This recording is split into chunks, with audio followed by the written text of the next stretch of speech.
بسم اللہ الرحمن الرحیم۔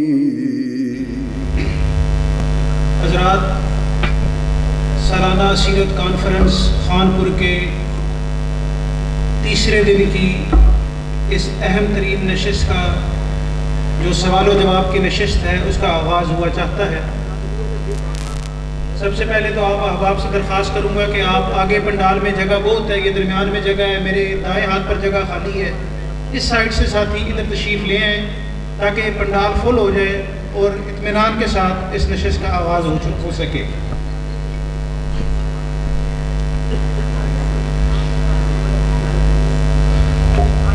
برائے کرم راستے سے اس طرف آ جائیں، یہ میرے دائیں ہاتھ پر جگہ خالی ہے، پنڈال کے درمیان میں بھی جگہ خالی ہے، ساتھی آگے تشریف لے آئیں اور تسلی کے ساتھ تشریف رکھیں۔ ہمارے پروگرام کے مطابق جو آج سے کئی ماہ پہلے طے ہوا تھا، آج کے اس نشست کے سوالات کے جوابات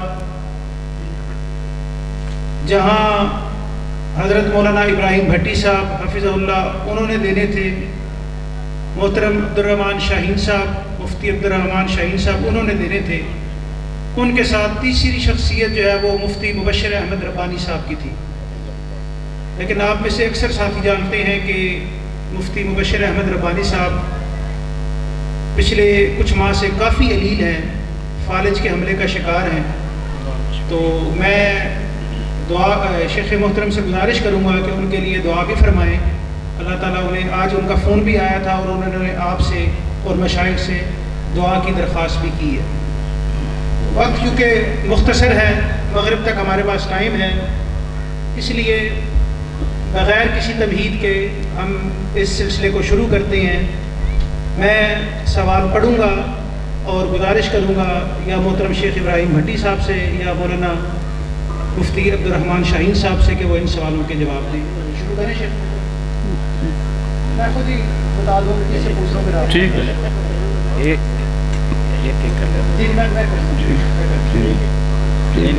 پہلا سوال میں حضرت ابراہیم بھٹی صاحب سے کرنا چاہوں گا، کیا دیوبند حضرات کے عقائد قرآن و سنت سے نزدیک تر ہیں؟ ان الحمد للہ والصلاة والسلام علی رسول اللہ وبعد۔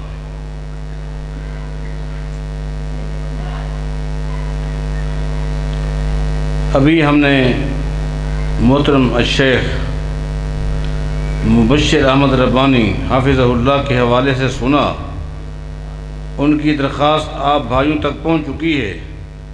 ہم دل کی گہرائی سے ان کے لیے دعا کرتے ہیں، اللہ تعالیٰ انہیں صحت کاملہ عطا فرمائے تاکہ وہ پہلے کی طرح سلف صالحین کے اسٹیج کی زینت بنے رہیں۔ اللہ تعالیٰ پہلے سے بھی زیادہ اللہ تعالیٰ ان سے کام لے۔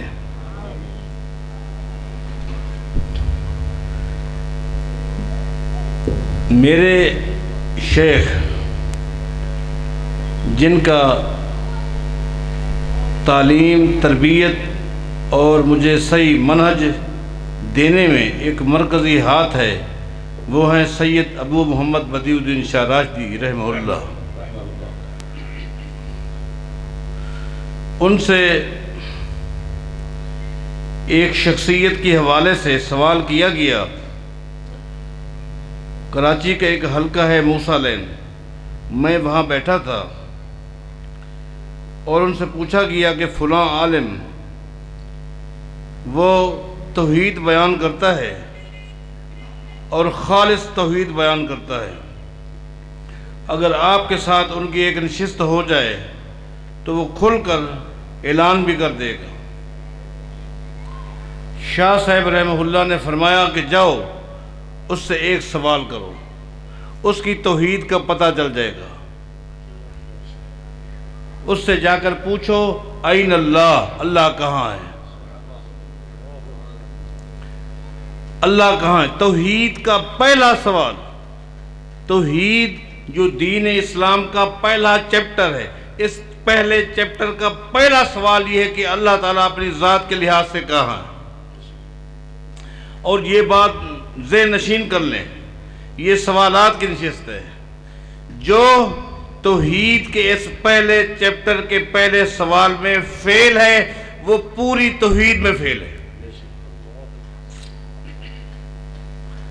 آپ نے جن حضرات کا نام لیا ہے، آپ جائیں پوچھیں کہ اللہ تعالیٰ ذات کے لحاظ سے کہاں ہے، وہ آپ کو یہی جواب دیں گے ہر جگہ پر، یہی ہے نا، اس کے علاوہ کوئی دوسرا جواب ہے نہیں، جبکہ یہ جواب غلط ہے۔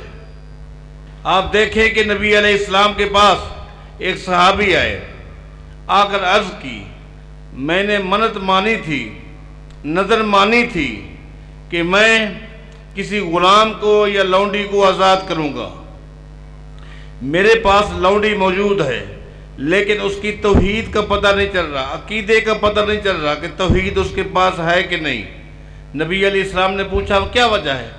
اس صحابی نے کہا کہ اس لیے کہ وہ بول نہیں سکتی، سن لیتی ہے، بول نہیں سکتی، جب بول نہیں سکتی مجھے کیسے پتہ چلے گا اس کے عقیدے کا؟ نبی علیہ السلام نے فرمایا کہ میرے پاس لے کر آؤ، لے کر آئے۔ نبی علیہ السلام نے اس لونڈی کے عقیدے کو معلوم کرنے کے لیے، عقیدے کو، مجھ سے سوال ہوا عقیدے کا، عقیدہ پوچھنے کے لیے نبی علیہ السلام نے اس لونڈی سے کہا این اللہ، یہی سوال ہے، این اللہ، اللہ کہاں ہے؟ فاشارت الی السماء، اس نے آسمان کی طرف اشارہ کیا۔ اس کے بعد نبی علیہ السلام نے اپنے بارے پوچھا من انا، میں کون ہوں؟ اس نے آسمان کی طرف اشارہ کیا، نبی علیہ السلام کی طرف اشارہ کیا، اس کا معنی یہ بنتا ہے انت رسول اللہ، آپ اللہ کے رسول ہیں۔ نبی علیہ السلام نے فرمایا بھائی آتکھا فإنہا مومنۃ، اس کو آزاد کر دو، یہ مومنہ ہے۔ ایمان، عقیدہ معلوم کرنے کے لیے یہ پہلا سوال ہے۔ یہ حضرات قابل رحم ہیں، قابل ترس ہیں، اس لیے کہ یہ پہلے سوال میں ہی فیل ہیں۔ ان کو پہلے تیاری کروائیں، ضمنی امتحان کی، پاس ہو جائیں تو ٹھیک ہے، ابھی تک فیل ہے۔ مفتی عبدالرحمان شاہین صاحب، آپ سے سوال ہے، مشرک کے ہاتھ کا ذبیحہ کھانا جائز ہے؟ قرآن و حدیث سے ثابت کریں۔ الحمدللہ وحدہ والصلاة والسلام علی من لا نبی بعدہ، وبعد سوال آپ نے سن لیا ہے۔ مشرک جو چیز ذبح کرتا ہے، ایک بات تو یہ ہے کہ مشرک بھی دو طرح کے ہیں۔ ایک تو وہ مشرک ہے جو سرے سے اللہ تعالیٰ کی کسی بھی انداز میں توحید یا ایمان یا کسی بھی اسلامی عقیدہ جو قرآن و حدیث میں موجود ہے اس کو اپنانے و اختیار کرنے والا نہیں ہے۔ لیکن ایک قسم مشرک کی جو ہے وہ اسلام بھی موجود ہے، کلمہ بھی موجود ہے، اور اس کے باوجود بھی کچھ شرکیہ اعمال اور افعال وہ لوگ کرتے ہیں۔ ان دونوں میں اہل علم نے، سلف صالحین نے تھوڑی سی تفریق کی ہے، اور پھر ذبیحہ جو ہے جسے ذبح کیا جا رہا ہے اس کے متعلق بھی دو باتیں جاننا ضروری ہے۔ ایک تو جو مشرک ہے کسی بھی انداز میں ایمان کو عقائد ہی نہیں ہے، توحید کا یا رسالت کا، یہ جو اسلامی عقائد ہیں ان میں سے کسی بھی اعتقادیات کو اپنانے اختیار کرنے والا نہیں ہے، جسے مشرک محض کہا جا سکتا ہے۔ تو ایسے شخص کا جو ذبیحہ ہے تو وہ بالاتفاق حرام ہے، بالاتفاق، تقریباً علماء کا اس پر اتفاق ہے کہ وہ حرام ہے۔ اور بالخصوص وہ جو غیر اللہ کے نام پر اور غیر اللہ کے تقرب کے لیے یا کسی ایسے مقام اور جگہ پر جو شرک کے کسی مظہر کا وہ مقام ہو ادائیگی کا، تو ایسی جگہ پر اور اس کا ایسا ذبیحہ جو ہے وہ جائز نہیں ہے۔ جو ہمارے بعض کلمہ گو مسلمان ہیں اور ان کے ساتھ ساتھ کچھ عقائد کے اندر شرکیہ اعمال اور افعال بھی موجود ہیں، ان کے ایمان اور ان کے شرک کے متعلق بھی کچھ اختلاف ہے، اور اس کے ساتھ ساتھ اس کے ذبیحے کا بھی۔ اگر ان میں سے بھی کسی نے کوئی ایسی چیز جو وَمَا ذُبِحَ عَلَى النُّصُبِ، جو کسی آستان کے اوپر کسی ایسی مقرر کی ہوئی جگہ کے اوپر، اور وما اہل بہ لغیر اللہ، اس کے اوپر اللہ تعالیٰ کے علاوہ غیر اللہ کا نام لے لیا گیا ہو، تو یہ کلمہ پڑھنے کے باوجود اور مقصود غیر اللہ ہی ہو، اللہ تبارک و تعالیٰ کا تقرب یا اللہ کی رضا اور اللہ تعالیٰ کا نام ہی مقصود نہیں ہے، تو ایسا ذبیحہ وہ بھی بالاتفاق حرام ہے۔ اور جو دنیاوی مقاصد کے لیے بعض اوقات ذبح گوشت بنانے والے ذبح کرتے ہیں، اس کا کسی مذہبی ذبح کے ساتھ اعتقادی کوئی تعلق نہیں ہے، کوئی ایسے چیز نہیں ہے، لیکن وہ ظاہری طور پر کلمہ پڑھنے والے بھی ہیں۔ اس میں بھی ہمارے کچھ صالحین میں سے بزرگ گزرے ہیں، احتیاط ہی کا پہلو جو ہے وہ مد نظر رکھتے ہیں، جیسا کہ فتاوی الحدیث میں بھی شیخ سید نذیر حسین کے متعلق لکھا ہے کہ ایسی صورت میں کہ جب وہ بالکل غیر اللہ کے نام پر ہے یا غیر اللہ کے تقرب کے لیے یا کسی ایسی جگہ اور مقام پر اس کو ذبح کیا گیا ہے، چاہے وہ کلمہ پڑھنے والے بھی ہوں ظاہری طور پر، تب بھی اس ذبیحے کو کھانا جائز نہیں ہے، استعمال نہیں کرنا چاہیے۔ هذا ما عندي والله اعلم بالصواب۔ بھٹی صاحب سوال ہے، بعض علماء اہل حدیث تعویذ کے جواز کے قائل ہیں اور بعض اسے شرک قرار دیتے ہیں، درست موقف کون سا ہے؟ تعویذ عربی کا لفظ ہے، عوض یعوذ تعویذاً، باب تفعیل سے مصدر ہے، جس کا معنی ہے اللہ تعالیٰ کی پناہ میں آنا، شیطان سے اپنے آپ کو بچانا۔ یہ جائز ہے۔ تعویذ کا مطلب یہ ہے کہ اللہ تعالیٰ سے درخواست کرنا، اللہ تعالیٰ کی پناہ میں آنا، یہ تو ہے۔ آپ قرآن کریم پڑھتے ہیں، سب سے پہلے کیا پڑھتے ہیں؟ اعوذ باللہ من الشیطان الرجیم۔ یہ اعوذ کیا ہے؟ اعوذ کا معنی کیا ہوتا ہے؟ یہ اعوذ اسی سے عوض یعوذ تعویذ۔ اللہ تعالیٰ خود فرماتا ہے اذا قرأت القرآن فاستعذ باللہ، جب بھی قرآن کریم پڑھو تو پہلے شیطان مردود سے اللہ تعالیٰ کی پناہ میں آؤ، اللہ تعالیٰ سے اللہ کی پناہ طلب کرو، اللہ کی پناہ طلب کرو۔ یہ تو جائز ہے، لیکن سوال یہ ہے کہ تعویذ کا معنی تو سمجھ آ گیا، صحیح ہے، اس کی جائز شکل کیا ہے؟ جائز شکل یہ ہے، جامع ترمذی کی حدیث ہے، ایک صحابی نے نبی علیہ السلام سے پوچھا عوذنی تعویذاً، اے اللہ کے نبی مجھے تعویذ سکھلائیے، مجھے تعویذ سکھلائیے، تعویذ بتائیے۔ نبی علیہ السلام نے دعا بتائی، یہ پڑھا کرو، یہ تعویذ ہے۔ لہذا یہ دعائیں صبح شام کے اذکار یہ تعویذ ہے، ذکر اذکار، اٹھتے بیٹھتے یہ اذکار جو ہیں یہ تعویذات ہے۔ البتہ جو لکھنا ہے اور گلے میں لٹکانا ہے یا کسی اور جگہ لٹکانا ہے، نبی علیہ السلام سے نہ یہ قولاً ثابت ہے نہ فعلاً ثابت ہے۔ سوال ہے بھٹی صاحب، گورنمنٹ کی طرف سے نہری پانی دیا جا رہا ہے، گورنمنٹ نے جو سائز دیا ہے، کچھ لوگ سائز کو توڑ کر زیادہ پانی نکالتے ہیں، یہ حلال ہے یا حرام ہے؟ دیکھیں، کسی بھی ریاست کے قوانین کا احترام ضروری ہے۔ عوام کو چاہیے کہ وہ ریاست کے قوانین کا احترام کرے جب تک کہ وہ قوانین کھلے لفظوں میں شریعت سے نہ ٹکرائے۔ لہٰذا امن کی ایک شکل ہے کہ گورنمنٹ قانون بناتی ہے کہ کس کو کیا حق ملنا ہے۔ آپ کو 1 گھنٹہ ملا ہے، آپ 1 گھنٹہ ہی استعمال کریں، اس سے زائد آپ کے بھائی کا حق ہے، آپ اپنے بھائی کا حق نہ لیں، شرعاً یہ ناجائز ہے اور یہ ظلم کے زمرے میں بھی آتا ہے۔ اس طریقے سے آپ غاصب بھی بن جائیں گے، پھر آپ کی کمائی پر بھی اس کا اثر پڑے گا، اس سے احتراز کرنا چاہیے۔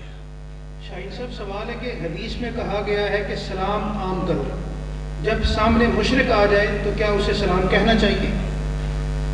رسول اللہ صلی اللہ علیہ وسلم کی حدیث جیسا کہ سوال کے اندر بھی موجود ہے کہ افش السلام، سلام کو عام کرو، حتیٰ کہ یہاں تک بھی کہ علی من عرفت او لم تعرف، جس کو تم جانتے ہو پہچانتے ہو یا جس کو نہیں جانتے یا نہیں پہچانتے۔ سلامتی کی دعا مومن اور مسلم کی تعریف میں بھی یہ بات شامل اور داخل ہے کہ المسلم من سلم المسلمون بلسانہ ویدہ، زبان سے سلامتی یہی ہے ایک کہ ہم اس کے لیے سلامتی کی دعا کریں، اور جب ہمیں کوئی سلام کرتا ہے وَإِذَا حُيِّيتُم بِتَحِيَّةٍ فَحَيُّوا بِأَحْسَنَ مِنْهَا، کہ مومن ہے ہمیں سلام کہتا ہے، ہم نے اس کے سلام کا جواب دینا ہے۔ مشرک اگر شرک کی حالت میں مر کے ہی دنیا سے چلا جا چکا ہے تو پھر تو اس کے لیے کسی بھی قسم کی سلامتی کی، رحمت کی، مغفرت کی کوشش کی اور اس کی بلندی درجات یا کسی بھی انداز کی اس کے لیے کوئی دعا نہیں کی جا سکتی۔ سلامتی میں بھی یہی چیز شامل اور داخل ہے۔ البتہ ایک زندہ ہمارے سامنے مشرک ہے، اس نیت اور ارادے سے کہ اللہ تبارک و تعالیٰ اس کو ہدایت عطا فرما دے، اپنی رحمت سے اس کو اللہ تعالیٰ اسلام نصیب فرما دے، اس نیت اور ارادے سے اگر دعا کی جائے تو کچھ اہل علم نے اس کی اجازت دی ہے، لیکن اس کو شرک کے اوپر برقرار رکھتے ہوئے کہ وہ شرکیہ کام کر رہا ہے، ان کو یہ سلامتی کے ساتھ اسی طرح ادا کرتا رہے، چلتا رہے اسی طرح ہی، تو یہ ایسی سلام کی دعا اس کے لیے اس کی اجازت نہیں ہے۔ شہید صاحب آپ بھی فرما دیں کہ وضو کے بعد ہوا خارج ہو جائے تو پھر سے وضو کرنا پڑے گا یا نہیں؟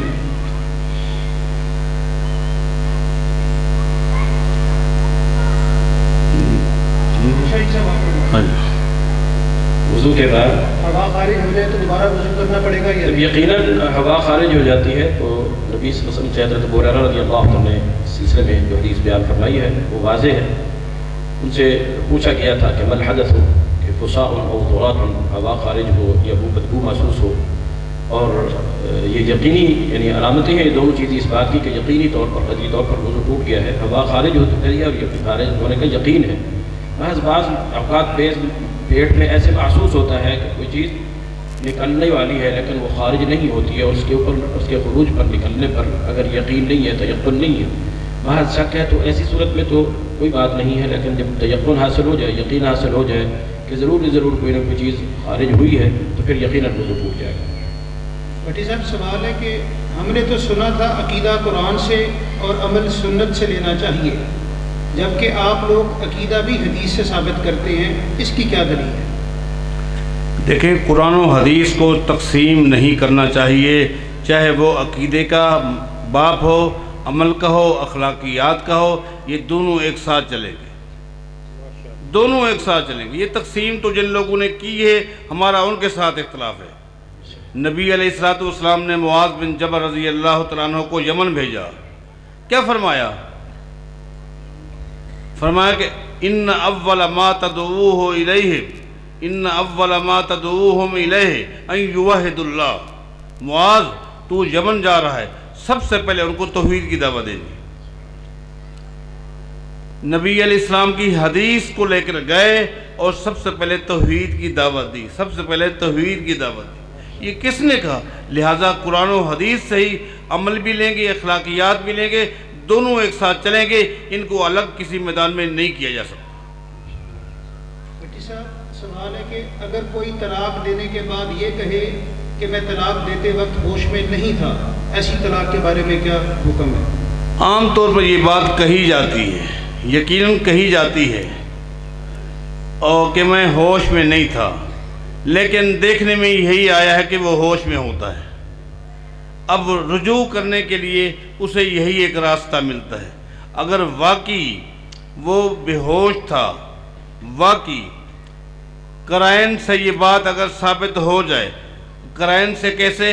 باقی اس کے کام بھی بے ہوشی والے ہوں گے، وہ کپڑے نہیں پہنے گا، شلوار کو سر پہ رکھ لے گا، قمیض کو نیچے لے لے گا، قمیض الٹی پہن لے گا، کوئی تو کام پاگلوں والا کرے، سارے کام اس کے سمجھداری والے ہیں۔ ایک طلاق کا مسئلہ ہے، وہ پاگل ہو گیا۔ یہ سب جھوٹ ہے، بے وقوف بنانے کے لیے یہ کچھ کہا جاتا ہے۔ اگر یقیناً قرائن سے ثابت ہو جائے کہ وہ بے وقوف تھا تو طلاق نہیں ہوتی، پھر تو طلاق نہیں ہوتی، لیکن ہوش میں تھا تو طلاق ہو گئی، چاہے پورے ملک کے مفتی فتویٰ دے دیں۔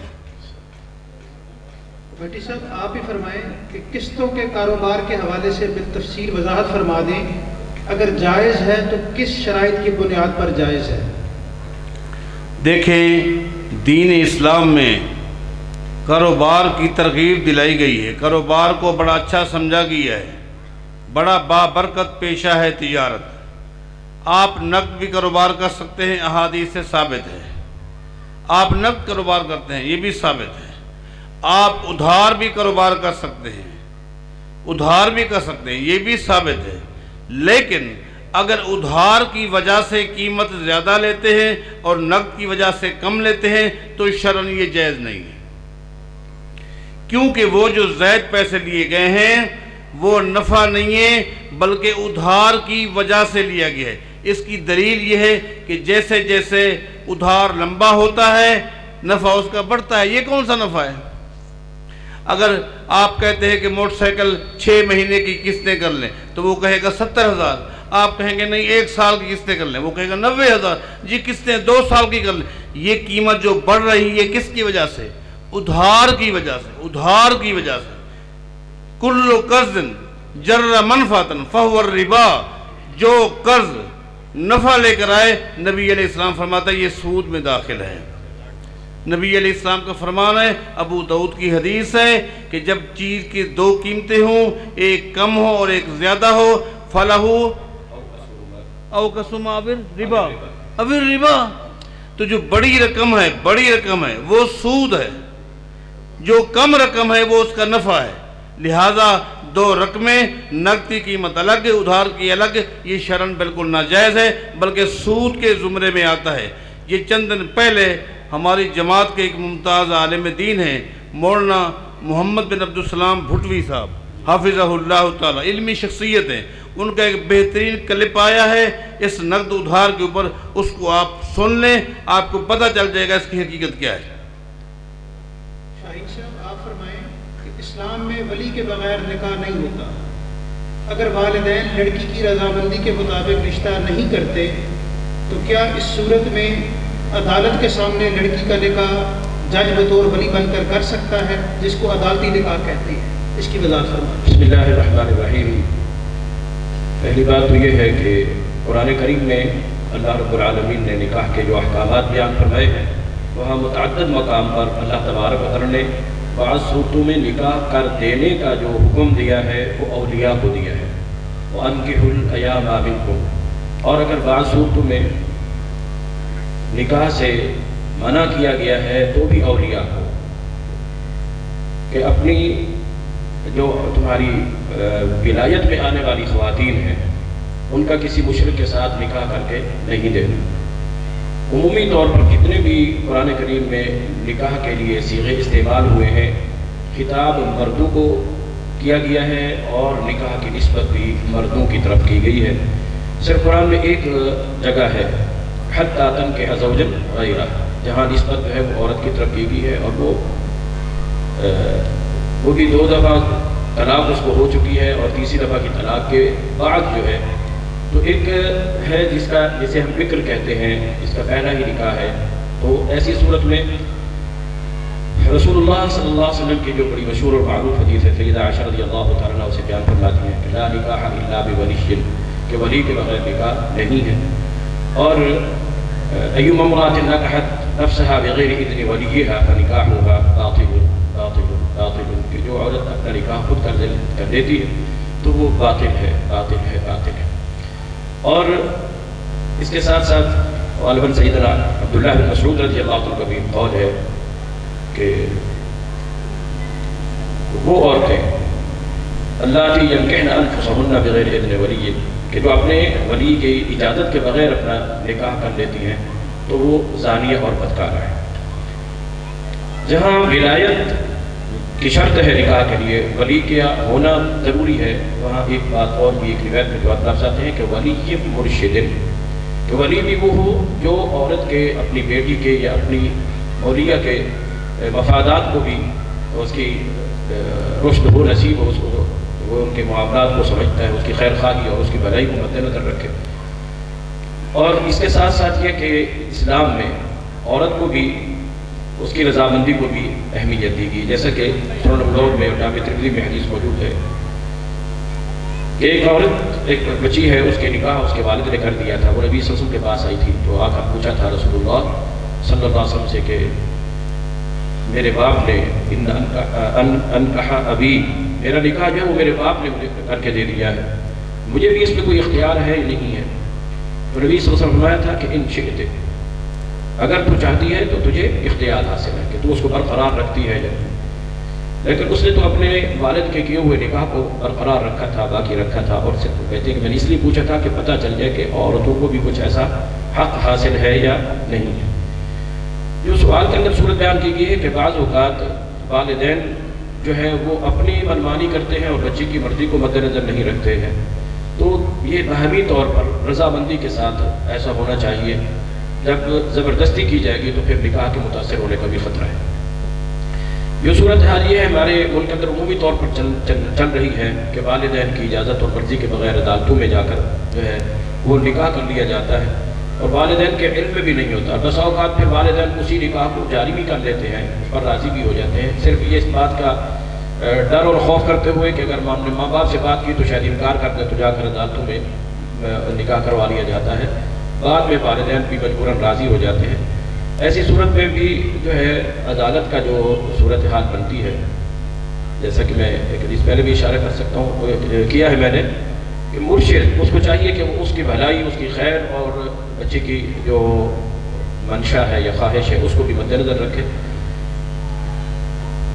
فَإِنِ اشْتَاجَرُوا، اگر اختلاف پڑ جاتا ہے بعض اوقات ولایت کے اندر، ایک ولی ایک طرف دینا چاہتا ہے بچی کو، دوسرا دوسری طرف دینا چاہتا ہے، یا یہاں فریقین کہ بچی اور والدین کا آپس میں مشاجرہ ہو جاتا ہے، کہ تنازع کھڑا ہو جاتا ہے کہ جہاں والدین کرنا چاہتے ہیں وہاں بچی راضی نہیں ہوتی، جہاں بچی کرنا چاہتی ہے والدین وہاں راضی نہیں ہو سکتے، تو فالسلطان ولی من لا ولی لہ، تو یہاں سلطان یعنی کہ جو سلطہ ہے یا جو حکومت ہے یا جو اختیار ہے یا جو عمومی طور پر اسلامی حکومت جو نبی صلی اللہ علیہ وسلم کے دور کے اندر بھی تھی، بعد میں بھی رہی ہے، شرعی حکومت، اس کو یہ حق حاصل ہو جاتا ہے، مگر اس میں بھی وہ پیش ہو کر اپنی ولایت کا حق اس کو سونپے گی، اور اس کے ولایت کے حق ملنے کے بعد وہ اگر نکاح کر دیں گے تو اس میں کچھ علماء نے اس کو جائز قرار دیا ہے۔ لیکن ایسی صورت کے ماں باپ کو بھی پتہ نہیں ہوتا، بعض اوقات ایک غلط فہمی ہے، ہر نکاح بھی عدالتی نہیں ہوتا ہے۔ یہاں سے لوگ یہی سمجھتے ہیں، جو نکاح کرانے والے ہیں وہ لے کر چلے جاتے ہیں عدالت میں، وکیلوں کے چینل چیمبر کے اندر بیٹھ کر بتا دیا جاتا ہے کہ یہ جج ہے اور یہ تم اس کے سامنے بیان دے رہی ہو، وہ سمجھتے ہیں کہ وہ نکاح ہو گیا، لیکن ایسا نہیں ہوتا۔ پاکستان کا جو قانون ہے میری معلومات کی حد تک، عدالت کو، عدالت کے جج کو یا قاضی کو قانوناً بھی نکاح کر کے دینے کا کوئی حق حاصل نہیں ہے۔ نکاح اپنی مرضی سے کیے جاتے ہیں، عدالت ان کیے ہوئے نکاح کو کہتی ہے کہ جب انہوں نے اپنی مرضی سے کیا ہے تو پھر یہ ایک دوسرے کے میاں بیوی ہیں۔ نکاح کا فیصلہ عدالت بھی نہیں کرتی۔ میرے تجربے کے اندر کافی ایسی چیزیں ہیں، نہ عدالت نکاح کرتی ہے، اس کو عدالتی نکاح کہہ دیا جاتا ہے۔ عام طور پر جو ہے عام کچہری کے اندر پھرنے والے ملا پکڑ کر ان سے نکاح کروا دیا جاتا ہے۔ البتہ وہ وکیل اور لڑکا اپنے تحفظ کے لیے اسٹامپ لکھوا لیتے ہیں، اس کو لوگ سمجھتے ہیں کہ شاید یہ عدالتی نکاح ہے۔ بہت سے ایسے معاملات ہیں جن میں نہ جج کو پتہ ہوتا ہے، نہ عدالت کو پتہ ہوتا ہے، نہ عدالت کی بات ہوتی ہے، نہ کوئی قانون پاکستان کے دستور کی کوئی ایک ایسی کوئی آئینی شکل ہی نہیں ہے جس کی روح سے قاضی کو یا جج کو حق حاصل ہو کہ وہ نکاح کر کے ولی بن کے نکاح کر کے دے، ایسی کوئی شکل موجود نہیں ہے۔ وہ اپنی مرضی سے ہی ہوتا ہے۔ اس لیے ایسے جو نکاح ہیں جنہیں کہنے کو کہہ دیا جاتا ہے عدالت کا نکاح، یہ شرعاً صحیح نہیں ہے۔ بھٹی صاحب بڑا دلچسپ سوال ہے اور یقیناً کسی ہمارے بریلوی ساتھی نے بھیجا ہے۔ پوچھتا ہے 12 ربیع الاول کو میلاد منانا بدعت ہے، یہ آپ کی سالانہ کانفرنس کس حدیث سے ثابت ہے؟ ہم بھی تو محفل میلاد اور درود پڑھتے ہیں، کیا یہ جرم ہے؟ وہاں دن کا تعین ہے اور اس کے ساتھ عقیدہ وابستہ ہے۔ ہمارے کسی پروگرام کے لیے نہ دن کا تعین ہے، نہ تاریخ کا تعین ہے، نہ وقت کا تعین ہے، اور نہ اس پروگرام کے ساتھ کوئی عقیدہ وابستہ ہے۔ یہ ساری چیزوں سے پاک ہے۔ یہ ایک دعوتی طریقے ہے، جب بھی چاہے انی دعوت قومی لیلا و نہارا، رات کو موقع ملے، دن کو موقع ملے، جہاں بھی ملے۔ ہم نے کبھی، آپ کیا سمجھتے ہیں کہ ہمیشہ اسی تاریخ کو ہوتا ہے؟ کبھی کوئی تاریخ ہے، کبھی کوئی دن ہے، کبھی سردی کے دن آتے ہیں، کبھی گرمی کے۔ اس لیے یہ معاملہ دوسرا ہے۔ وہاں عقیدہ بھی ہے اور تاریخ بھی ہے، اور اس کے ساتھ ان کے نظریات اور نجات کے راستے وہاں مخصوص کیے گئے ہیں جو بدعات پر مبنی ہیں، اور اس کا بدعات سے کوئی تعلق نہیں ہے۔ بھٹی صاحب، بعض لوگ کہتے ہیں کہ امام مہدی پیدا ہوگا، بعض کہتے ہیں کہ پیدا ہو چکی ہے، جبکہ بعض کہتے ہیں کہ امام مہدی کا اسلام سے کوئی تعلق ہی نہیں۔ درست بات کی وضاحت کرتے ہیں۔ جو حضرات کہتے ہیں کہ امام مہدی پیدا ہو چکا ہے، ان کے پاس کوئی دلیل نہیں ہے۔ جو لوگ کہتے ہیں کہ امام مہدی کا دین اسلام کے ساتھ کوئی تعلق نہیں ہے، ان کی آمد کے بارے کچھ بھی نہیں ہے، وہ بھی جہل مطلق ہیں، ان کا شریعت کے علوم کے ساتھ کوئی تعلق نہیں ہے۔ صحیح منہج یہ ہے کہ امام مہدی آئیں گے۔ قیامت کی نشانیوں میں سے ایک نشانی یہ بھی ہے کہ امام مہدی تشریف لائیں گے۔ آپ اور بھی نہ پڑھیں تو خالی ابو داؤد کا مطالعہ کر لیں، آپ کو ساری احادیث مل جائیں گی امام مہدی کے حوالے سے، اور نبی علیہ السلام نے واضح کر دیا۔ اور یہ جو آئیں گے امام مہدی سیدنا حسن رضی اللہ تعالیٰ عنہ کی اولاد میں سے ہوں گے، نبی علیہ السلام کے نام پر ان کا نام ہوگا، ان کی ولدیت نبی علیہ السلام کی ولدیت پر ہوگی۔ یہ ساری باتیں نبی علیہ السلام نے بتا دی ہیں۔ اور محدثین نے ایک اہم ترین نقطہ بھی بیان کیا ہے کہ سیدنا حسن رضی اللہ تعالیٰ عنہ نے امت کو اختلاف سے بچانے کے لیے اپنی امامت کی قربانی دی تھی۔ اللہ تعالیٰ نے قیامت کے دن تو جو بدلہ دینا ہے سو دینا ہے، دنیا کے اندر بھی اللہ نے یہ بدلہ دینا ہے کہ انہی کی اولاد میں سے ایک شخص آئے گا جن کی امامت پوری دنیا میں مانی جائے گی، احادیث صحیحہ سے ثابت ہے۔ شاہین صاحب، ایک آدمی اگر کسی کا دنیاوی کام کرتا ہے اور کمیشن لیتا ہے، کیا یہ بات ٹھیک ہے؟ قرآن حدیث سے ثابت ہے، یہ ثبوت ہے؟ دنیاوی امور دینی اعتبار سے تو یہی ہے کہ تعاون علی البر والتقوی، نیکی، بھلائی، خیر اور اچھائی کے کاموں میں ایک دوسرے کا تعاون کرو، ولا تعاونوا علی الاثم والعدوان، برائی، نافرمانی اور گناہ کے کاموں میں ایک دوسرے کا تعاون نہ کرو۔ کسی کو اچھائی کا راستہ دکھانا، نیکی اور خیر کا راستہ دکھانا، اس کے دنیاوی یا دینی فائدے کی اس کو خبر دینا، اس سے آگاہ کرنا، اس کی رہبری کرنا، رہنمائی کرنا، یہ ایک مومن کا دوسرے مسلم مومن کے لیے ایک شرعی حق بھی ہے۔ اور مومن جو ہے وہ خیر ہوتا ہے۔ نبی صلی اللہ علیہ وسلم نے صحابی کو فرمایا تھا افتاحا للخیر، تم بھلائی کی چابی بن جاؤ، کنجی بن جاؤ، اور مغلاقا للشر، شر کو بند کرنے والے۔ تو اسی سے ایک مومن سے دوسرے مسلمان کو ویسے ہی خیر پہنچنی چاہیے۔ باقی یہ کہ دنیاوی معاملات کے اندر بعض اوقات ایک شخص کے اندر صلاحیت نہیں ہے کسی چیز کی خرید و فروخت کی، وہ دوسرے کسی آدمی کے ذمے لگا دیتا ہے کہ مجھے یہ چیز ڈھونڈ کے دو، اور وہ ڈھونڈتے ہیں، تلاش کرتے ہیں، اور اس کے اوپر ان کے کچھ محنت بھی ہوتی ہے، کچھ اخراجات بھی صرف ہوتے ہیں، تو اس کے عوض کے طور پر وہ کچھ لینا چاہے تو لے سکتا ہے۔ نبی صلی اللہ علیہ وسلم کے زمانے میں بھی کچھ لوگ آتے تھے، لیکن وہ سیدھے سادے سے ہوتے تھے۔ منڈی کے اور بازار کے اور شہر کے کچھ لوگ آگے چلے جاتے تھے، شہر سے باہر ہی ان کے ساتھ مکا کر کے آگے لے آتے تھے، تو نبی صلی اللہ علیہ وسلم اسے سمسار کہا جاتا تھا، اور سمسرہ کہتے ہیں۔ آج کل بھی کمیشن کو جو ہے نا جدید لغت میں سمسرہ کہتے ہیں، اور سماسرہ یہ جسے دلالی کہا جاتا ہے۔ نبی صلی اللہ علیہ وسلم نے اس چیز سے منع کیا ہے کہ وہ کوئی آدمی کسی کا سمسار نہ بنے، کہ لوگوں کو کھلا چھوڑ دو، وہ آپس میں خرید اور فروخت کریں۔ یہ جامع ترمذی کے اندر، صحیح بخاری کے اندر بھی، حدیث کی دوسری کتابوں کے اندر بھی ایسی جو ہے احادیث موجود ہیں۔ اور اسی طرح باہر جا کر لوگوں سے پہلے سودے کر کے لے آنا، اور پھر اپنی مرضی سے آ کر ان کی خرید و فروخت کرنا، اس کے اندر جو ہے اپنا حصہ رکھنا، یہ احتیاط کا تقاضا ہے کہ اس چیز سے بچا جائے۔ ہاں، جس صورت میں کوئی بندہ کسی کے لیے ڈھونڈتا ہے، تلاش کرتا ہے، محنت کرتا ہے، اور بھاگ دوڑ بھی کرتا ہے، جد و جہد کرتا ہے، اپنا وقت صرف کرتا ہے، اپنا خون، اپنا پیٹرول بھی لگاتا ہے، تو وہ اگر اپنے ان چیزوں کے استعمال کے عوض میں کچھ لینا چاہے تو لے سکتا ہے۔ بھٹی صاحب، کیا یہ بات درست ہے کہ اللہ تعالیٰ نے سب سے پہلے اپنے نبی کے نور کو پیدا کیا؟ یہ سوال ہی غلط ہے۔ یہ سوال اس لیے غلط ہے کہ نبی علیہ السلام نور نہیں تھے بلکہ بشر تھے۔ قل انما انا بشر مثلکم یوحی الیہ، اللہ نے فرمایا آپ اعلان کر دیں میں تم جیسا بشر ہوں، تم جیسا، جس طرح تمہارا نسب نامہ ہے آدم علیہ السلام تک پہنچتا ہے، میرا بھی نسب نامہ ہے وہاں تک پہنچتا ہے، تمہاری اولاد ہے میری بھی اولاد ہے، کھانا پینا اٹھنا بیٹھنا میں تمہاری طرح انسان ہوں۔ فرق یہ ہے کہ یوحی الیہ، میرے پاس وحی آتی ہے، تم میں سے کسی کے پاس وحی نہیں آتی، میری بات دلیل ہے، حجت ہے، دین ہے، تم میں سے کسی کی بات نہ حجت ہے، نہ دلیل ہے، نہ دین ہے۔ لہٰذا یہ سوال ہی غلط ہے کہ نبی علیہ السلام کے نور کو اللہ نے سب سے پہلے پیدا کیا، آپ تو ہیں ہی بشر۔ البتہ یہ اگر آپ پوچھتے ہیں کہ سب سے پہلے اللہ نے کس چیز کو پیدا کیا، تو 3 چیزوں کا احادیث میں ذکر ملتا ہے، ایک پانی کا، ایک عرش کا، ایک قلم کا۔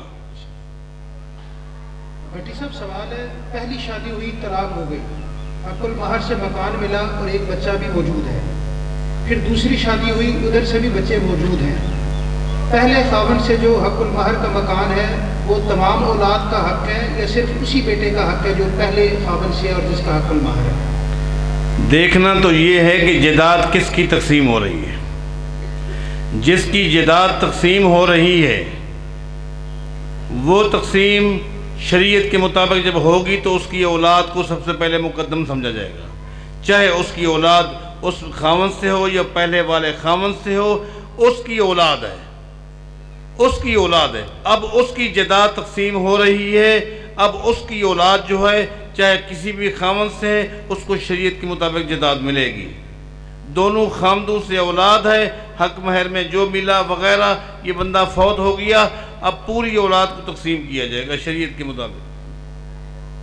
بڑا اجتماعی سا سوال ہے کہ حضرت میں دوسری شادی کرنا چاہتا ہوں لیکن میری والدہ راضی نہیں ہے، کیا اس صورتحال میں والدہ کی نافرمانی کر سکتا ہوں؟ شرعی لحاظ سے دلیل دے۔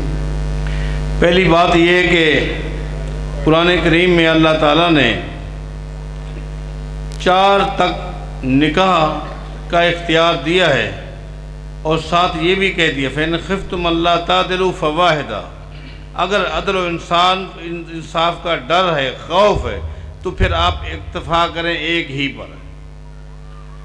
دوسری بات یہ ہے کہ والدین کی فرما برداری کا دین اسلام میں بہت اہم ترین ایک چیپٹر ہے، حتیٰ کہ سیدنا عمر نے اپنے بیٹے عبداللہ سے فرمایا، جن کی حد درجہ اپنی بیوی کے ساتھ محبت تھی اور بیوی کی بھی محبت تھی، عبداللہ نے آ کر نبی علیہ السلام سے کہا محبت حد درجہ ہے، لیکن والد کہتے ہیں طلاق دے دو، نبی علیہ السلام نے فرمایا طلاق دے دو، جبکہ وہ نکاح میں تھی، والد نے کہا عبداللہ نے طلاق دے دی، تو والدین کی حیثیت یہ ہے۔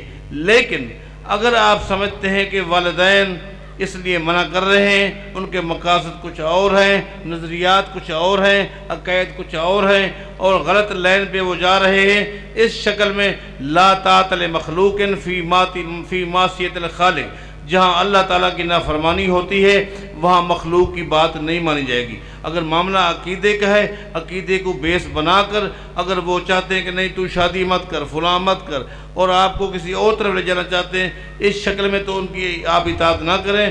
بصورت دیگر آپ دیکھیں کہ والدین جو کہتے ہیں حد درجہ کوشش کریں کہ آپ والدین کو راضی کریں۔ شاہین صاحب، فوت شدہ بندے کی قبر پر دعا کے طور پر جنازہ پڑھا جا سکتا ہے؟ اگر مومن اور مسلمان ہے اور وہ فوت ہو گیا ہے، اس کا جنازہ اس کی قبر کے اوپر، جیسا کہ صحیح بخاری کے اندر بھی حدیث موجود ہے کہ مسجد نبوی کے اندر ایک خاتون رہا کرتی تھی، بعض روایات میں رجل کا ذکر بھی آیا ہے، لیکن مشہور بات ہے کہ اس کے رات کو اس کی فوتگی ہوتی ہے، راتوں رات ہی دفن کر دیا جاتا ہے، اور نبی صلی اللہ علیہ وسلم کو صبح خبر ملتی ہے تو نبی صلی اللہ علیہ وسلم صحابہ کو فرماتے ہیں کہ دلونی علی قبرہا، مجھے اس کی قبر بتاؤ۔ چنانچہ رسول اللہ صلی اللہ علیہ وسلم اس کی قبر پہ آئے تاکہ صحابہ بھی ساتھ تھے، اور آپ نے اس کی قبر کے اوپر کھڑے ہو کر جنازہ پڑھایا۔ قرآن کریم میں بھی جو یہ بڑی مشہور اور معروف آیت ہے، مشرک اور جو خالص منافق، وہ جو نبی صلی اللہ علیہ وسلم کے سامنے جن کا نفاق واضح ہو چکا تھا اور اللہ نے ان کی خبر دے دی تھی کہ وَلَا تَقُمْ عَلَىٰ قَبْرِهِ، کہ ان کی قبر پہ نہ کھڑے ہوں، وَلَا تُصَلِّ عَلَىٰ أَحَدٍ، قبر کا ذکر پہلے ہے، صلاۃ کا ذکر بعد میں ہے۔ تو اشارہ ملتا ہے اس بات کا کہ قبر کے اوپر نماز جنازہ پڑھا جا سکتا ہے اگر مومن اور موحد ہے۔ شرط یہی ہے کہ وہ ہماری دعا کا، ہمارے جنازے کا مستحق ہے فوت ہونے والا۔ اگر اس کے عقیدے میں شرک اور اس انداز کی کوئی کفریہ چیز موجود ہے تو اس کے لیے مغفرت اور بخشش کی دعا، تاکہ اصل جنازہ تک بھی اس کا جائز نہیں ہے، اس کے لیے رحمت کی دعا، مغفرت کی دعا کی جائے کہ قبر پر۔ بھٹی صاحب، بیمہ پالیسی رکھنا کیسا ہے؟ اکثر لوگ یہ پالیسی رکھتے ہیں، شرعی حیثیت بتائیں۔ دیکھیں شرعاً یہ ناجائز ہے، اس لیے کہ اس میں عقیدہ جو ہے، عقیدہ ہے، عقیدے کے خرافات کے جتنے بھی پہلو ہیں وہ سارے بیمہ پالیسی کے اندر آ جاتے ہیں۔ کمپنی کی سوچ کچھ اور ہوتی ہے بیمہ کے حوالے سے مثلاً ایک نوجوان آدمی جاتا ہے، اس کی بیمہ کے لیے ترتیب کوئی ان کی اور ہوتی ہے، ایک بوڑھا ہم جیسا جاتا ہے، اس کی ترتیب کچھ اور ہوتی ہے۔ میری ترتیب نہیں چلیں گے، کیونکہ ان کا ذہن ہے یہ تو 60 سال کا ہے، یہ تو بہت مرنے والا ہے، اس کی لمبی کیا ہوگی، 20 سال کا جائے گا۔ یعنی گویا کہ ان کا خدائی دعویٰ ہے، گویا کہ ان کے بیمہ پالیسی کی کمپنی کا عقیدہ ہے کہ یہ پہلے مرے گا وہ بعد میں مرے گا، حالانکہ ایسا تو نہیں ہے۔ دادا لکڑی کے سہارے چل رہا ہے، پوتے کا جنازہ جا رہا ہے۔ اسی طرح گاڑیوں کے حوالے سے، ہر چیز کے حوالے سے ان کا نظریہ ہی باطل ہے، اس لیے ناجائز ہے، حرام ہے۔ آج کل اہل حدیث مولوی، بھٹی صاحب سوال ہے، آج کل اہل حدیث مولوی تصویر والے اشتہار بنواتے ہیں، اگر یہ اشتہار مسجد میں لگا ہو تو کیا وہاں نماز ہو جائے گی؟ اور جلسہ تلاوت اور قرآن خطبہ تصاویر بنا کر داد لینا، کیا یہ ریاکاری نہیں ہے؟ ہاں صاحب، آپ نے تمام باتوں کا خود ہی جواب دے دیے، اس لیے ہم آگے چلیں تو سب سے بہتر رہے گا۔ پہلی بات یہ کہ مساجد کو تصاویر وغیرہ سے پاک رکھے، اور جو اس طرح کا یعنی داد کا بھوکا ہے وہ اپنے آپ کو ریاکار بنا رہا ہے، اللہ تعالیٰ ریاکاری سے ہمیں محفوظ فرمائے۔ اگلا سوال ہے بھٹی صاحب، نکاح ہوا، رخصتی بھی ہو گئی، جبکہ ابھی ملاپ نہیں ہوا تھا، جھگڑے پر طلاق ہو گئی، اس عورت کی عدت کیا ہوگی؟ اگر ملاپ ہے تو عدت ہے، اگر ملاپ ہے تو عدت ہے، اگر ملاپ نہیں ہے تو کوئی عدت نہیں ہے، قرآن کریم میں واضح آتا ہے۔ اگلا سوال ہے، اگر عذاب قبر برحق ہے تو وہ لوگ کیا بچ جائیں گے جن کو جلا دیا جاتا ہے یا جو سمندر میں ڈوب جاتے ہیں، کیا ان کو عذاب قبر ہوگا اور کس طرح ہوگا؟ سب سے پہلی بات تو یہ ہے کہ قبر کے بارے جو ہمارا ایک تصور ہے وہ غلط ہے۔ بات یہ ہے کہ انسان مر گیا، اب ہمارے سامنے اس کا وجود ختم ہو گیا ہے، یا مٹی ہو گیا، یا راکھ ہو گئی ہے، یہ جانور کھا گئے، پرندے کھا گئے، لیکن اللہ کے علم میں ذرہ ذرہ ہے۔ اللہ تعالیٰ نے کیسا اس شخص کے ان تمام ذرات کو جمع کیا تھا، یاد نہیں ہے؟ صحیح بخاری کی حدیث نہیں پڑھتے رہتے، سنتے رہتے؟ اللہ کے علم میں ہر چیز ہے، اور جو چیز اس کا ذرہ ذرہ جہاں ہے، جس کنڈیشن میں ہے، جس جگہ ہے، وہی اس کی جگہ قبر ہے، اور وہی اس کا سلسلہ عذاب کا یا ثواب کا چل رہا ہے۔ بھٹی صاحب اگلا سوال ہے، اولاد زیادہ ہونے کی صورت میں کیا وقفہ کرانا جائز ہے؟ نہیں، یہ ناجائز ہے۔ عقیدہ یہ ہونا چاہیے کہ رازق ایک اللہ ہے، رازق ایک اللہ ہے۔ جب بچہ ماں کے پیٹ میں ہوتا ہے اس کا رزق وہاں لکھ دیا جاتا ہے، جب اس کا رزق لکھ دیا گیا، آپ کو ٹینشن کس چیز کی ہے؟ اگر آپ زیادہ بچوں سے پریشان ہیں تو ان کو مدارس بھیج دو، مدارس پریشان نہیں ہوتے، آپ وہاں ترتیب کو جاری رکھیں۔ دیکھیں، یہ منصوبہ، یہ روک کرنا نبی علیہ السلام کا فرمان ہے، صحیح مسلم کی حدیث ہے، ذالک الوعد الخفی، یہ وعد الخفی ہے۔ دور جہلیت میں بچیاں پیدا ہوتی تھیں، زندہ بچیوں کو لوگ درگور کر دیتے تھے، زندہ بچیوں کو۔ نبی علیہ السلام نے فرمایا جو اس طرح بچوں کو روکتا ہے تاکہ بچے نہ آئیں تو ذالک الوعد الخفی، گویا کہ یہ ظالم بھی ان معصوم بچیوں کو دفن کر رہا ہے۔ شاہین صاحب، اگر کسی انسان کا گھر ایک شہر میں ہے اور اس کی زمین یا جائیداد کاروبار کسی دوسرے شہر میں ہے، تو کیا جب وہ اپنی زمین کاروبار پر جائے گا تو نماز قصر ادا کرے گا؟ اور قصر نماز کتنی مسافت پر جائز ہے؟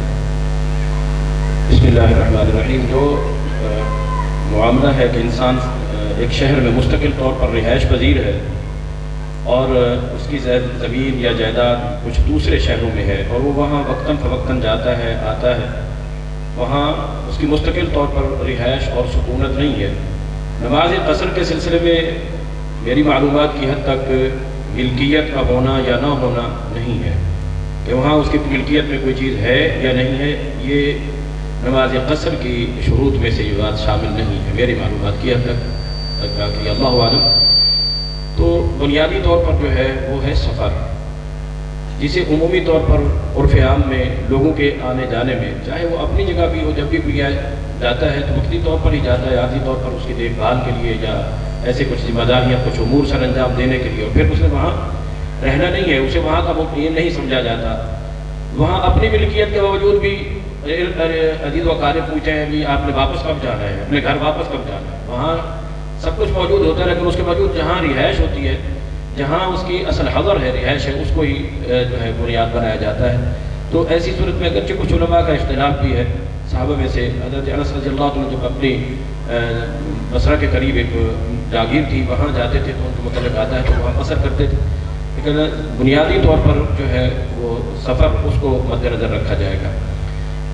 موطئ مالک میں ایک روایت جو آتی ہے نبی صلی اللہ علیہ وسلم کی، وہ 3 فرسخ کی ہے، فاصلے کے اعتبار سے ایک فرسخ جو ہے وہ 3 میل ہوتا ہے، 3 میل۔ مگر ہمارے یہاں جو میل چلتا ہے یہ انگریزی میل ہے۔ جب یہاں انگریز آئے تھے تو اس زمانے میں انہوں نے جو میل رائج کیا تھا وہ نسبتاً جو عراقی اور اصل میل تھا اس سے یہ کم ہے، کلومیٹر تو اور بھی مزید کم ہے، لیکن جو وہ میل تھا وہ اس سے بھی کچھ زیادہ تھا۔ تو اس کے جو ہے نا ثلاثۃ فواسق، 3 فرسخ کے اوپر جو ہے وہ نبی صلی اللہ علیہ وسلم نے قصر کی اجازت دی ہے یا قصر کی ہے، تو وہ ایک فرسخ جو ہے وہ 3 میل کا، 9 میل جو عراقی یا پرانے جو عربی ہیں وہ اس کے وہ ہو یا اس سے آگے اس سے زیادہ کچھ سفر ہو تو اس کے لیے انسان جو ہے وہ قصر کرے گا۔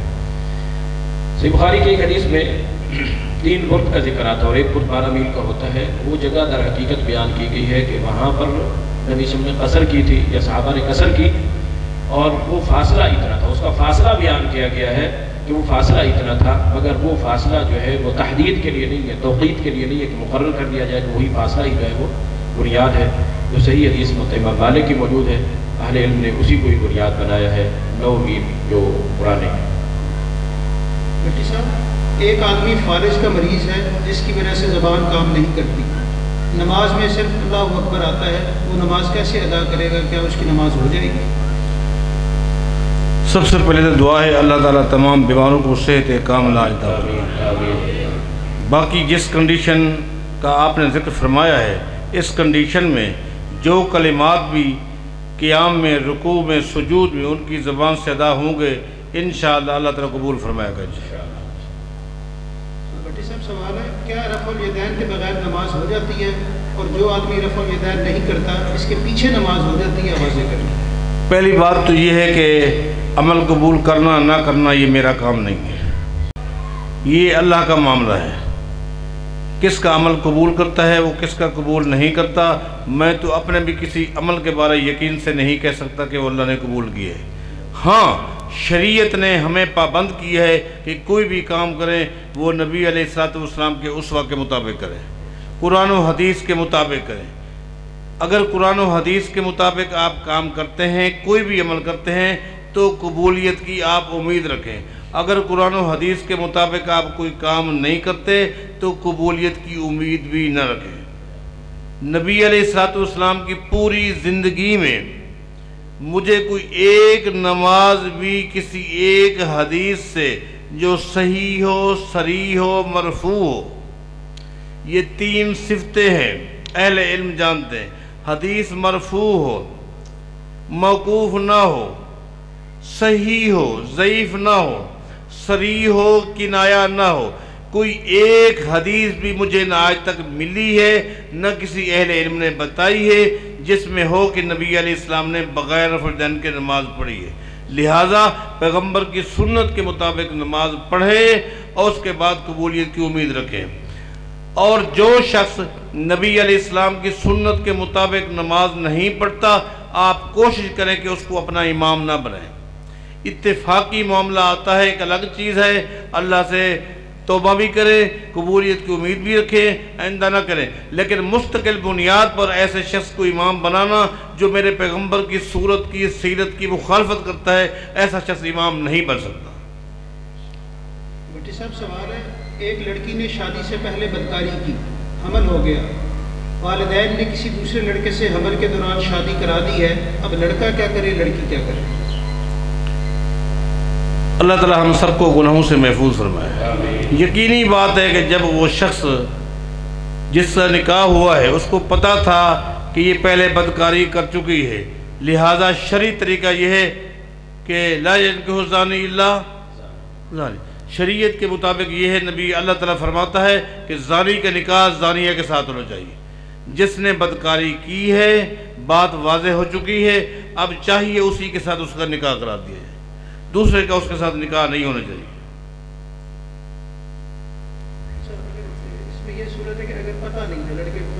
اگر پتہ نہیں تھا، غیر ارادی اور غیر معلومات کے اس کا نکاح ہو گیا ہے، یقیناً یہ ہے تو گناہ غلط ہے، لیکن بہرحال نکاح ہو گئی ہے۔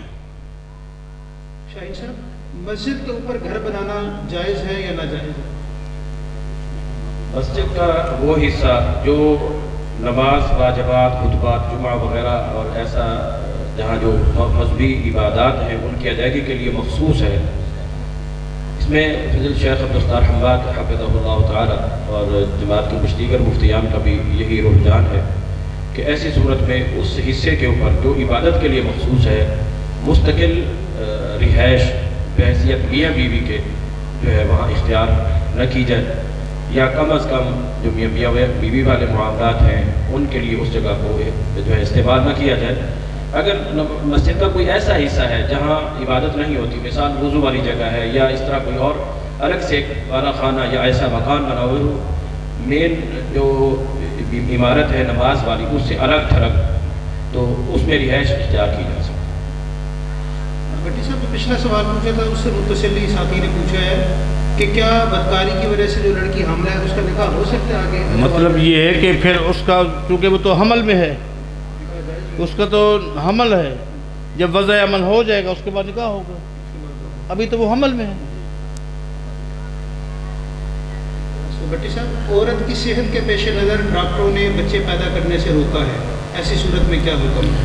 اگر یہی بات ہے جس طرح آپ نے فرمایا ہے کہ ڈاکٹروں نے کہا ہے کہ آپ کی صحت کا مسئلہ ہے، اگر ایسا ہوگا تو موت واقع ہو سکتی ہے، تو یہ احتیاط ایک الگ چیز ہے، اس کا عقیدے کے ساتھ کوئی تعلق نہیں۔ اگر یہ بات نہیں ہے بلکہ بات وہ ہے جو پہلے بتائی تھی تو پھر وہ صحیح نہیں ہے۔ اگر ڈاکٹروں نے کہا ہے آپ کی صحت کا تقاضا یہی ہے کہ تھوڑا وقفہ ہونا چاہیے تو وقفہ ہو جانا چاہیے۔ بھٹی صاحب، اگلا سوال ہے، شوہر اپنی بیوی کے قریب آتا ہے، ملاقات کرتا ہے، تو کیا اس وقت وہ اپنے بچے کو دودھ پلا سکتی ہے؟ بالکل پلا سکتی ہے، کیوں نہیں پلا سکتی؟ دودھ بھی پلا سکتی ہے، اپنے خاوند کو کھانا بھی کھلا سکتی ہے، خود بھی کھانا کھا سکتی ہے، یہ تو کوئی ایسی بات نہیں ہے۔ اس کنڈیشن میں وہ کھانا کھلائے گی تو یہ ہو جائے گا، پانی پلائے گی تو یہ ہو جائے گا، کچھ کھا پی لیا تو کچھ یہ ہو جائے گا، نہیں، کچھ بھی نہیں۔ ایسی کنڈیشن میں یہ سارے کام جائز ہیں، اگرچہ اس وقت اس کنڈیشن میں کسی اور چیز کی فکر نہیں ہونی چاہیے، اسی چیز کی فکر ہونی چاہیے جس کے لیے وہ جمع ہو چکے ہیں۔ سوال ہے بھٹی صاحب، اگر کوئی شخص اپنی ساس سے برائی کی ہے تو کیا میاں بیوی کا نکاح باقی رہے گا؟ انا للہ و انا الیہ راجعون۔ ساس کیا ہے؟ ماں ہے، ماں ہے، ماں ہے۔ ایسے ظالم کو زمین کے اوپر رہنے کا حق حاصل ہے۔ بس آپ نکاح کے متعلق پوچھتے ہیں، اس کا نکاح رہا نہیں، اس کے وجود کو زمین برداشت نہیں کرتی، اسلام اس کے وجود کو دیکھنا برداشت نہیں کرتا۔ بھٹی صاحب، اگلا سوال ہے، تہجد کی اذان کسی صحیح حدیث سے ثابت نہیں، تو کیا اسے بدعت کہہ سکتے ہیں؟ بات یہ ہے کہ اذان ثابت ہے، صبح کی اذان سے پہلے اذان احادیث صحیحہ سے ثابت ہے، اس کا کوئی نام نہیں ہے۔ آپ اس کو سحری کی اذان بھی کہہ سکتے ہیں، تہجد کی اذان بھی کہہ سکتے ہیں، اس لیے کہ حدیث میں ان دونوں چیزوں کا ذکر موجود ہے کہ وہ اذان جو ہے، اذان کس مقصد کے لیے؟ دو مقصد احادیث میں پائے جاتے ہیں، ایک سحری اور ایک تہجد کی نماز، ان دونوں کا ذکر ہے کہ ان دونوں کے لیے یہ اذان ہے۔ ایک کام ہو چکا ہے، دوسرا کر لیں، اس کی فکر کریں۔ لہٰذا اس کا اگرچہ نام احادیث میں مجھے نہیں ملا، لیکن چاہیں آپ اس کو سحری کی اذان کہہ سکتے ہیں، کہے آپ اس کو تہجد کی اذان ثابت ہے، صحیح حدیث سے ثابت ہے، آپ بدعت کہہ سکتے ہیں، یہ تو سنت ہے۔ شاہین صاحب، سوال ہے، جہاں پہلے سے مسجد ہو، اس کو گرا کر وہاں پلازا یا مارکیٹ بنانا اور اس کے اوپر مسجد بنانا جائز ہے، اور وہ جگہ بھی مسجد کے لیے وقف ہے؟ جب شروع میں ابتدا میں ہی اس جگہ کو مسجد کے لیے مختص کر دیا گیا ہے تو وہ وقف بھی کر دیا گیا ہے، تو جب اس کو مسجد کا درجہ اور مقام حاصل ہے تو وہ پھر قیامت تک کے لیے اس کو مسجد ہی سمجھا جائے گا، اس کو کسی اور مقصد کے لیے جو ہے وہ استعمال نہیں کیا جا سکتا۔ امام ابن تیمیہ رحمہ اللہ نے فتاویٰ میں حضرت عمر بن خطاب رضی اللہ عنہ کا دور کا ایک واقعہ نقل کیا ہے جو حضرت عمر رضی اللہ تعالیٰ عنہ کی اجازت سے ہوا تھا کہ ایک جگہ پہلے سے مسجد تعمیر شدہ موجود تھی اور مقصد جو ہے اس کو اندر توسیع دینا بھی تھا، اور جو بازار میں آنے جانے اور راستے کی جو رکاوٹ تھی اس کے لیے وہ مسجد جو ہے مسئلہ بن رہی تھی، تو اس کو منتقل کرنے کی عمر بن خطاب رضی اللہ عنہ نے اجازت دی تھی۔ تو ایسا کوئی اجتماعی نوعیت کا معاملہ ہو، لوگ ہمارے پاس آتے ہیں فتوے وغیرہ لکھ لیے، اور جب سوال کی تہہ تک پہنچا جاتا ہے تو وہاں کوئی نہ کوئی ذاتی مفادات پیش نظر ہوتے ہیں یا دنیاوی مفادات پیش نظر ہوتے ہیں۔ اجتماعی یا دینی کوئی ایسا مفاد بہت کم ہی ہوتا ہے، تو اس طرح مسجد کا تقدس، مسجد کا احترام، مسجد کی اہمیت وہ ختم ہو جاتی ہے، جگہ جگہ بدلتے ہیں۔ ایک ہے کہ کسی بھی جگہ پر وقتی طور پر عارضی طور پر نماز پڑھنے کے لیے اس جگہ کو خاص کیا گیا صرف مصلی کے طور پر، اور اس کو مستقل مسجد کی حیثیت حاصل نہیں ہے، اور نہ ہی اس کو مستقل مسجد کی حیثیت دی جاتی ہے۔ نماز واجبات بھی طے ہوتی رہے، تسلسل سے بھی ہوتی رہے، اس کا حکم اور ہے۔ جو مستقل مسجد ہے اس کو اس طرح جو ہے بلا وجہ یا بغیر کسی شرعی عذر کے دنیاوی یا کسی ذاتی مقصد کے لیے جگہ کو تبدیل کرنا یہ صحیح نہیں۔ شاہین صاحب آپ ہی فرما دیں، اگر کسی کا وضو خروج ہوا سے بار بار ٹوٹتا ہے تو وہ کیا کرے؟ اس سلسلے میں جو ایک جیسے شیخ صاحب فرما رہے تھے بیماری کی وجہ سے، ایسا کبھی کبھی بیماری کی وجہ سے سلسلے بول جیسے ہوتی ہے، مسلسل پیشاب کے آنے کی بیماری، اس طرح ہوا کا معاملہ بھی ہے، مسلسل ہوا خارج ہوتی ہے، اور اس قدر کہ کوئی شخص ایک نماز مکمل بھی جو ہے وہ ادا نہیں کر سکتا پوری سلام تک، پھر بھی وضو ٹوٹ جاتا ہے، بار بار ایک ہی نماز کے اندر کئی دفعہ وضو ٹوٹ جاتا ہے، تو اس کے لیے یہی ہے کہ جیسے استحاضہ ہے، استحاضہ والی عورت ہے، اس کے لیے نبی صلی اللہ علیہ وسلم نے حکم دیا کہ تم غسل کرو اور وضو کرو اور پھر اپنی نماز تم پڑھو، تو اتنی دیر بھی اس کا وضو نہیں روک سکتا ہے، تو پھر اس کے لیے کہ وہ وضو کر کے پھر اپنی نماز کو شروع کر لے، اور یہ اس کی بیماری ہے اور عذر شرعی ہے، اس کی وجہ سے اللہ تعالیٰ اسے اس کی نماز کو انشاءاللہ قبول کر لے گا، امید ہے۔ اور کوئی جہاں انسان کی اپنی وسعت نہیں ہے، انسان کی اپنی جو استطاعت ہے، طاقت ہے، جب اس کی حدود سے کوئی چیز باہر ہو جاتی ہے جو انسان کے لا یکلف اللہ نفسا الا وسعها، اس کی وسعت میں جو چیز نہیں ہے تو وہ اللہ کے سپرد۔ بٹی صاحب آپ فرمائیں، بدعت حسنہ اور بدعت سیئہ کی تقسیم کے حوالے سے آپ کا کیا موقف ہے؟ بدعت ہے، کل بدعت ضلالہ، ہر بدعت گمراہی ہے۔ بدعت کی تقسیم کہیں قرآن و حدیث میں مجھے نہیں ملی۔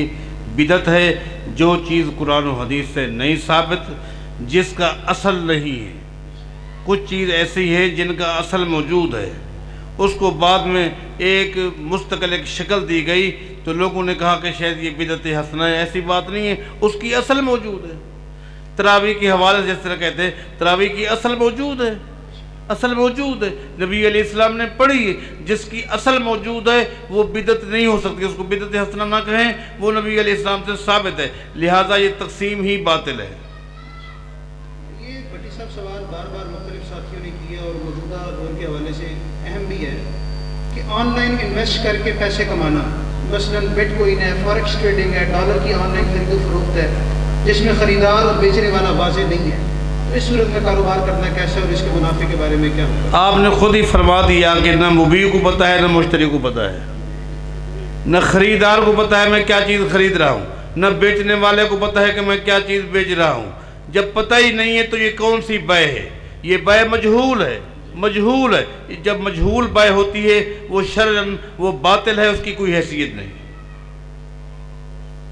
کیا مولانا مودودی کو ابو الاعلیٰ کہنا درست ہے جبکہ فرعون کہتا تھا انا ربکم الاعلیٰ؟ جی آپ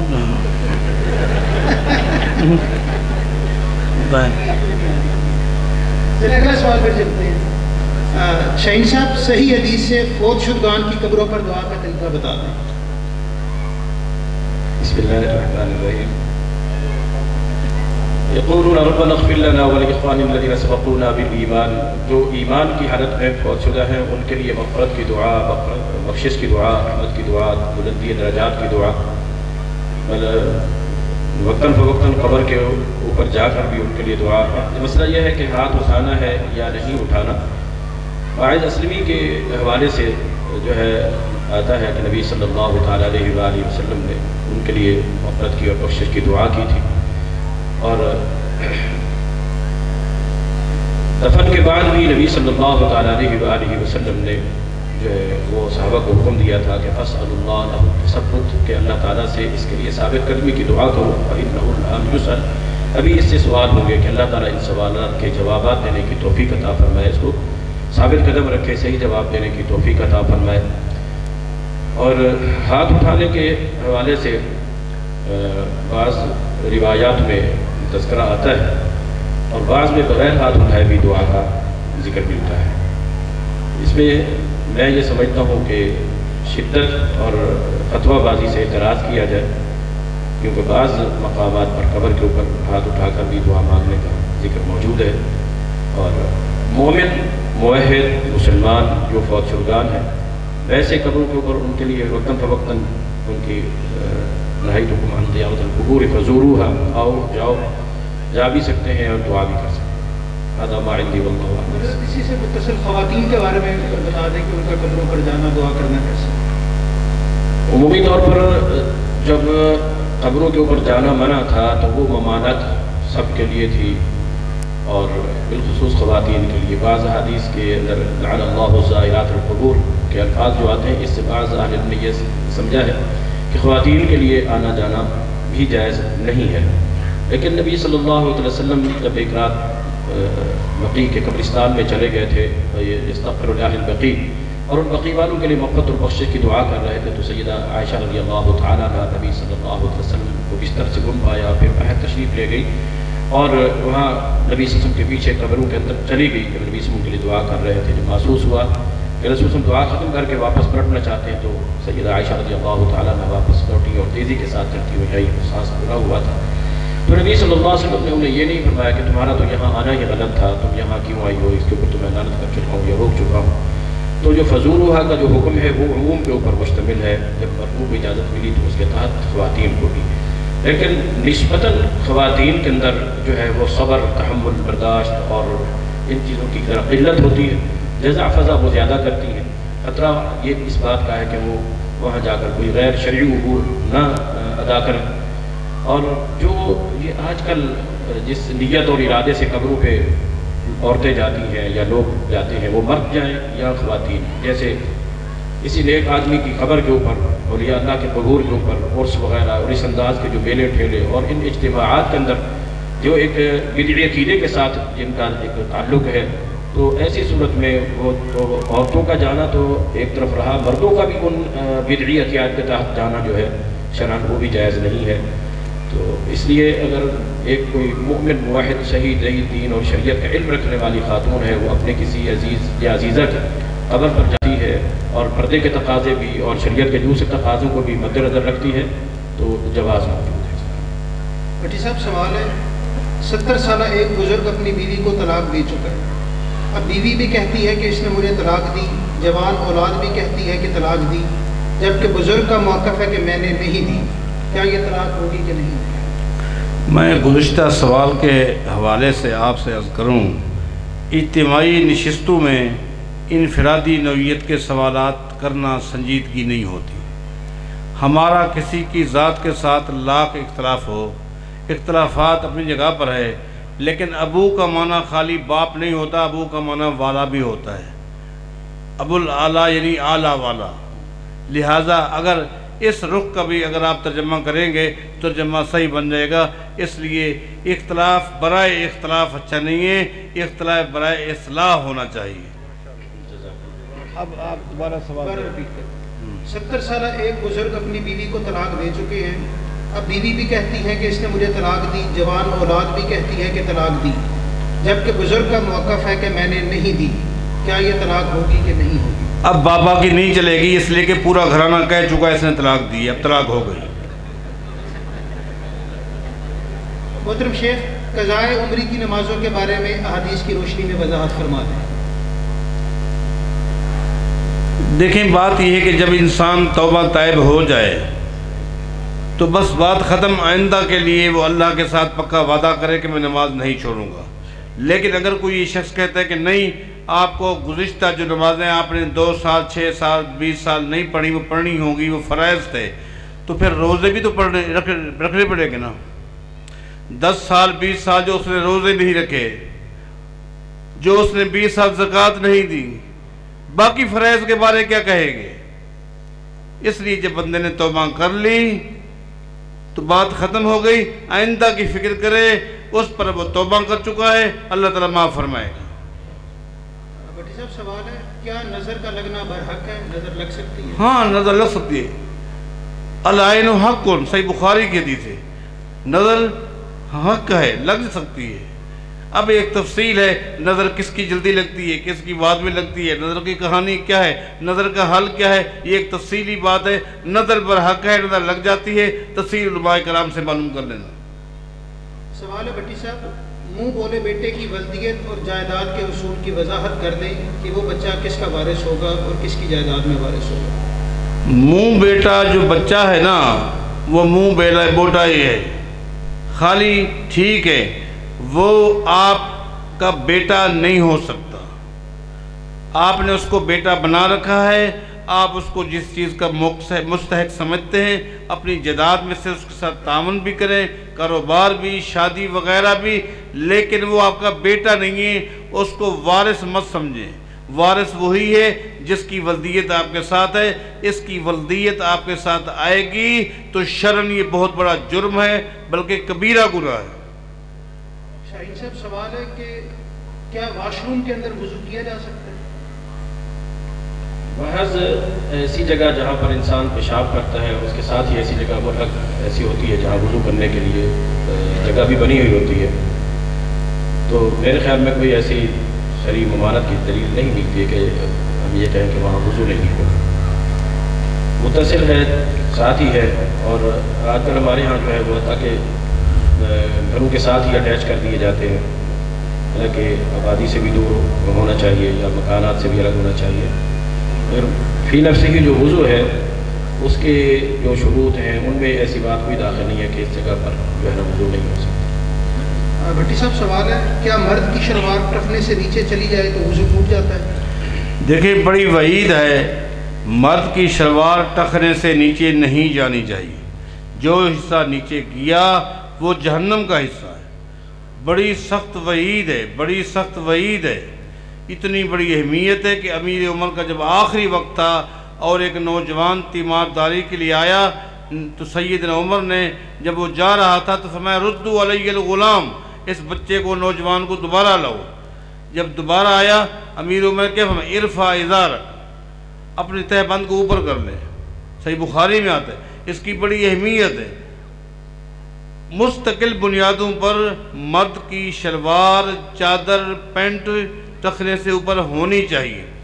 لیکن سوال یہ ہے اگر وہ نیچے چلی جائے تو کیا وضو ٹوٹ جائے گا؟ تو وضو کے ٹوٹنے کے بارے جو حدیث ہے وہ بالاتفاق ضعیف ہے. لہذا وضو ٹوٹنے والی بات مختلف ہی ہے. میرا موقف یہ ہے کہ وضو نہیں ٹوٹتا، وہ روایت بالاتفاق ضعیف ہے. لیکن عمل جو ہے وہ یہ ہے کہ ٹخنے سے اوپر کپڑا رہنا چاہیے. بھٹی صاحب اگلا سوال ہے، کیا کوئی نوجوان اپنے والد یا والدہ سے شادی کا مطالبہ کر سکتے ہیں جبکہ اکثر لوگ یا والدین اس بات کا برا مناتے ہیں؟ والدین کے آگے کبھی بھی اولاد مطالبہ نہیں کر سکتی، درخواست کر سکتی ہے. مطالبے مت کیا کرو، انہی مطالبوں نے تو قوم کو برباد کر دی. والدین کے آگے درخواست رکھو گے تو مسئلہ جلدی حل ہوگا. جب مطالبہ ہوگا یہ دھمکی ہے، مسئلہ لیٹ ہو جائے گا. جس عورت کے روزے بچوں کی ولادت اور رضاعت میں مصروف رہنے کی وجہ سے قضا ہو چکے ہیں، ان روزوں کی قضا کیسے ہوگی؟ کیا فدیہ کفایت کر جائے گا؟ مرضعہ یعنی دودھ پلانے والی یا حاملہ، یعنی ایسے جو حمل کی کیفیت میں تھی اور روزہ رکھنے سے اس کے حمل پر یا اس کی صحت پر جو ہے کچھ خطرات لاحق ہو سکتے ہیں، اس کے مرض میں اضافہ ہو سکتا ہے یا وہ کسی دیگر نقصان کی طرف جا سکتا ہے روزہ رکھنے کی وجہ سے، تو اہل علم نے اجازت دی ہے کہ یہ روزے کو بعد میں رکھ لیں. وضع حمل کے بعد یا جب رضاعت کا مرحلہ پائے تکمیل کو پہنچ جائے دودھ پلانے والا تو اس وقت جب وہ روزے رکھ لیں. تو ایسی صورت میں فدیہ یہ جو دینے کا تصور ہے وہ صرف اس حد تک ہے کہ جو شیخ فانی ہے جس کے لیے ایسی کوئی آئندہ باقی صحت کی مزید کوئی امید نہیں ہے کہ وہ دوبارہ صحیح اپنی پہلی اصلی حالت میں بیماری سے اٹھ کر واپس آ سکے اور پھر بحال رکھ سکے. تو جو اس قدر استطاعت سے روزے کی استطاعت سے محروم ہے تو پھر اس کے لیے جو ہے نا فدیہ کیجیے. جس حد تک خواتین کو ہے کہ وہ بعد میں امید ہے کہ حمل سے فارغ ہو کر یا دودھ پلانے سے فارغ ہو کر روزہ رکھ سکتی ہیں تو زیادہ اعلیٰ افضل بہتر یہی ہے کہ وہ اپنے روزے کو خود رکھے بجائے دوسروں کے رکھانے کے. اگر ایسی صورت ہے کہ بسا اوقات کیفیت جو ہے وہ اگلے رمضان تک چلی جاتی ہے اور روزے کو مؤخر کیا جا سکتا ہے. سیدہ عائشہ فرماتی ہیں کہ صحیح بخاری میں کتاب الصوم میں کہ ہم یعنی رمضان کے چھوٹے ہوئے روزے جو اگلا شعبان آ جاتا تھا تو اس کے اندر بھی آ کر رکھ لیتی تھی. تو اس حد تک جس حد تک ممکن ہے صحت یاب ہونے کی امید ہے یا ان معاملات سے فارغ ہو کر جو ہے وہ صحیح ہو کر ادا کرنے کا موقع مل جاتا ہے تو وہ اس وقت رکھے جائیں زیادہ بہتر ہے. بھٹی صاحب اللہ تعالیٰ کا ذکر ڈیجیٹل تسبیح یا منقا تسبیح پر کرنا جائز ہے؟ احادیث سے جب یہ بات ثابت ہے کہ اللہ کا ذکر کرو ہاتھ کے اوپر، یہ ہاتھ ہے دایاں ہاتھ، وہ بھی دایاں ہاتھ. ابو داؤد میں وضاحت موجود ہے دائیں ہاتھ کا ذکر ہے. دائیں ہاتھ کی انگلیوں پر اللہ کا ذکر کرو اور قیامت کے دن یہی انگلیاں گواہی دیں گی. باقی جو چیزیں ہیں اس میں سب سے بڑی جو قباحت ہے وہ ریاکاری کا پہلو آ جاتا ہے اور ہاتھ کو اگر آپ استعمال کریں گے تو ریا سے بھی بچ جائیں گے اور سنت پہ عمل بھی ہو جائے گا. بھٹی صاحب اگلا سوال ہے خلا کے بعد بچہ بچی کی پرورش کی مستقل حقدار والدہ ہوگی یا والد ہوگی؟ دیکھیں جب میاں بیوی کے درمیان جدائی ہو جائے تو جو بچہ دودھ پی رہا ہے معصوم بچہ ہے اس کی تربیت ماں ہی کرے گی، خرچہ باپ دے گا. خرچہ باپ دے گا، ٹوٹل خرچہ باپ دے گا، لیکن وہ رہے گی ماں کی گود میں. اسلام نے اس معصوم بچے کو ماں کی گود سے بھی محروم نہیں کیا اور باپ کے اخراجات سے بھی اس کو ایک تعلق جوڑنے کی ترتیب بتائی ہے. بھٹی صاحب اگلا سوال ہے سرکاری ملازم جب تک ملازمت سے وابستہ ہے وہ تنخواہ لیتا رہتا ہے، لیکن جب وہ ریٹائرڈ ہوتا ہے تو گریجوٹی یا پینشن کی شکل میں مستقل رقم وصول کرتا ہے، اس کی شرعی حیثیت کیا ہے؟ اس میں اہل علم کا شدید اختلاف ہے. بعض اہل علم کا موقف یہ ہے یہ ایک تعاون کی شکل ہے جو گورنمنٹ اپنے ملازمین کے ساتھ تعاون کرتی ہے. بعض کہتے ہیں کہ نہیں اس میں سود بھی شامل ہوتا ہے.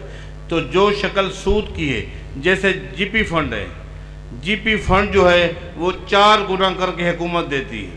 اس کے اندر واضح کلیئر لکھا ہوا ہے اس میں جو چیز وہ شامل کرتے ہیں وہ سود ہی ہے چاہے اس کو نہ ہی کرے. اس لیے ملازم کو چاہیے اس کو پتہ چل جائے تو شروع سے ہی اس کٹوتی سے اپنے آپ کو بچائے، اور اگر نہیں بچا سکتا تو آخر میں یہ سمجھے کہ 1/4 میرا ہے اور باقی جو 3 حصے ہیں وہ میرے نہیں. لیکن جہاں تک معاملہ پینشن کا ہے تو پینشن گورنمنٹ کا ایک تعاون ہے ملازم کے ساتھ، وہ اس کو لینی چاہیے.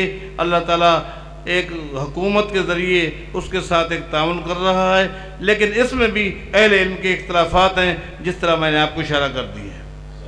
شاہین صاحب ایک امام مسجد جس کی تنخواہ 10,000 ہے کیا اس کا زکوٰۃ لینا جائز ہے؟ زکوٰۃ کے استحقاق کے لیے جو شروط ہے اس کے لیے امام ہونا یا نہ ہونا اور مسجد میں ہونا یا نہ ہونا تو نہیں ہے. جو انما الصدقات للفقراء والمساکین والعاملین علیہا جو قرآن میں 8 مصارف بیان کیے گئے ہیں، جب کوئی شخص امام بھی ہے مسجد کا اس میں سے کسی زمرے میں وہ آتا ہے مستحق کے تو پھر اس کو زکوٰۃ دی جا سکتی ہے. یہ نہیں اپنے اس ذمہ داری اور ڈیوٹی کے ایوزانے کے طور پر نہیں، ویسے وہ فی نفس ہی مستحق ہے کہ وہ اس قدر اس کے پاس مالی استطاعت نہیں ہے کہ وہ صاحب نصاب ہو، وہ مسکین کے زمرے میں آتا ہے یا بسا اوقات جو ہے وہ فقیر کے زمرے میں آ جاتا ہے، یا والعاملین علیہا کے تحت کوئی ایسا جو ہے ذمہ داری اس کو سونپی جاتی ہے تو اس ذمہ داری کے عوض میں تو اس کو وہ زکوٰۃ میں سے ادائیگی کی جا سکتی ہے.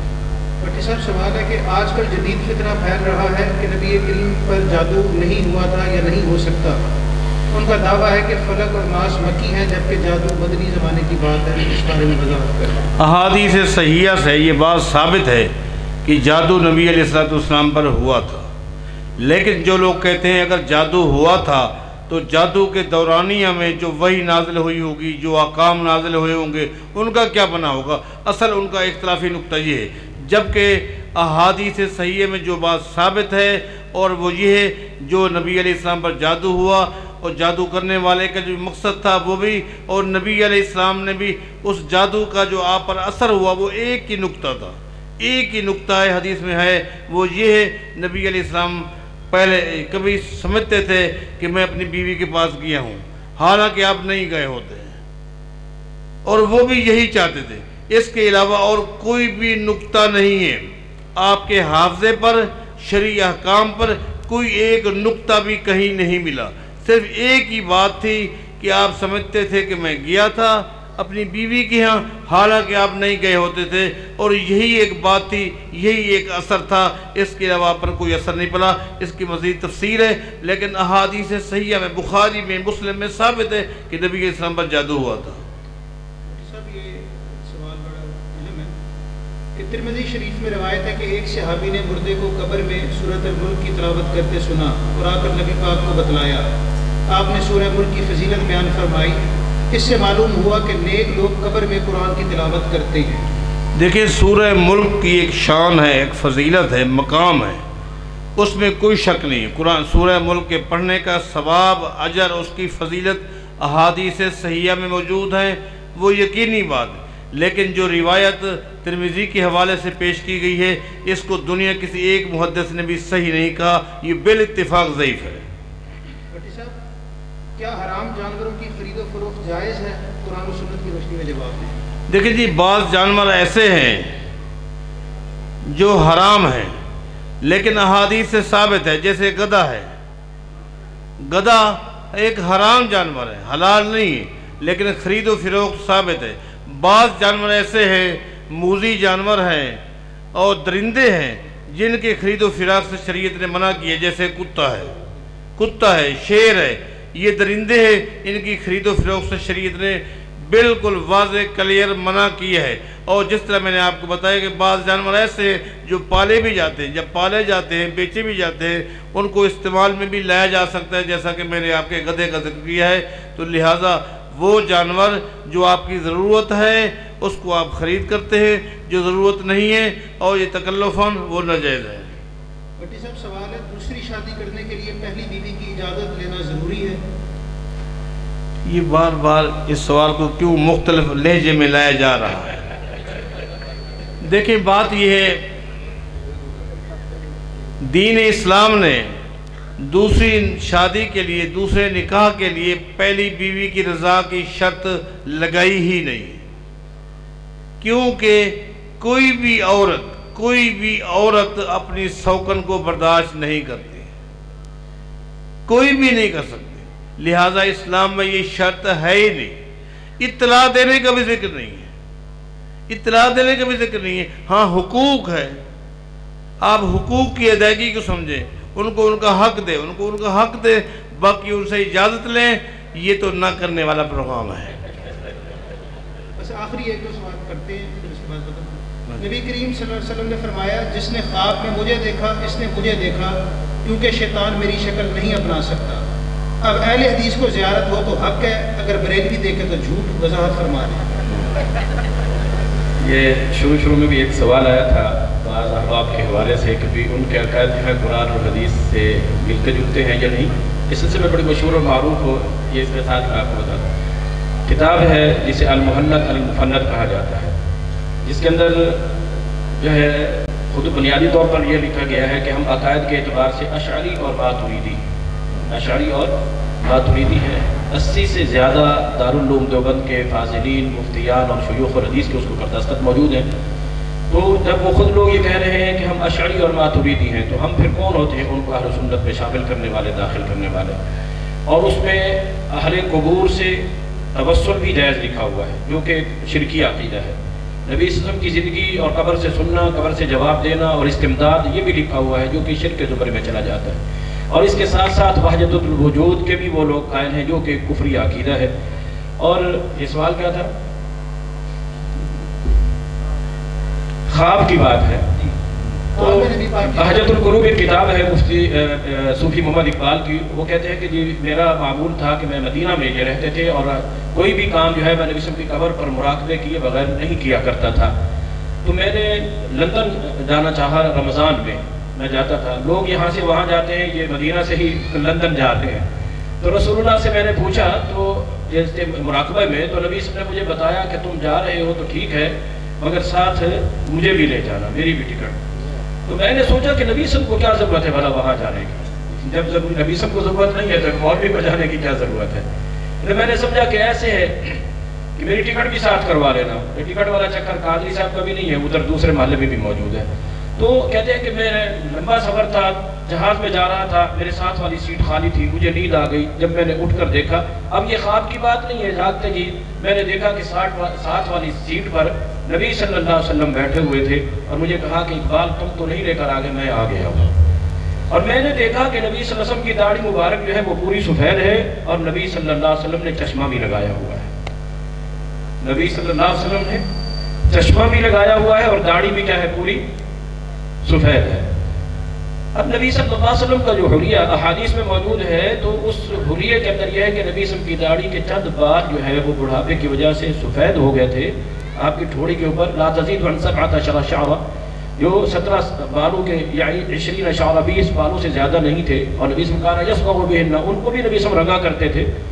تو اب پوری داڑھی ہی سفید، اور پھر نبی صلی اللہ علیہ وسلم تو وہ ہیں کہ جن کو حسان کہتے ہیں خلقت مبرأ من کل عیب، اللہ نے ہر عیب سے نقص پاک پیدا کیا۔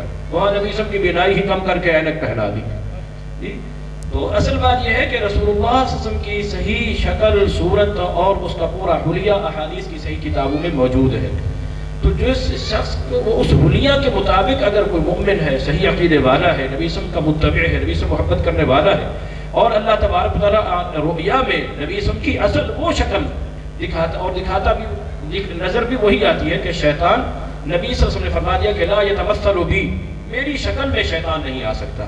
لیکن یہ کوئی گارنٹی نہیں ہے کہ شیطان کسی دوسری شکل میں آ کر اس کے وہم و وسوسے میں یہ بات ڈالے کہ یہ نبی ہے، اس بات کی کوئی گارنٹی نہیں ہے۔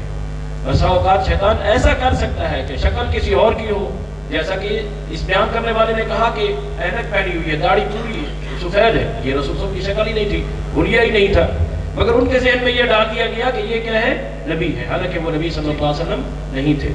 یہ کنفرم ہونا ضروری ہے کہ واقعی رسول اللہ کا حلیہ جو احادیث کی صحیحہ کے اندر موجود ہے وہی ہو، اور دیکھنے والا بھی صحیح عقیدے کا حامل ہو۔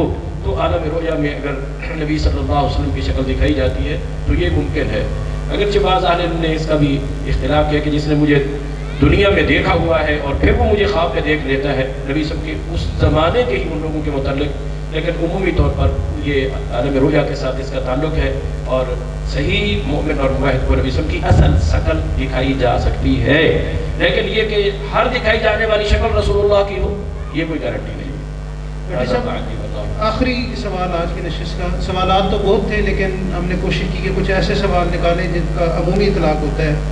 آخری سوال، باپ اور بڑے بھائی کی موجودگی میں اگر کوئی عورت اپنے چھوٹے بھائی کو ولی بنا کر نکاح کرے تو کیا یہ نکاح ہو جائے گا؟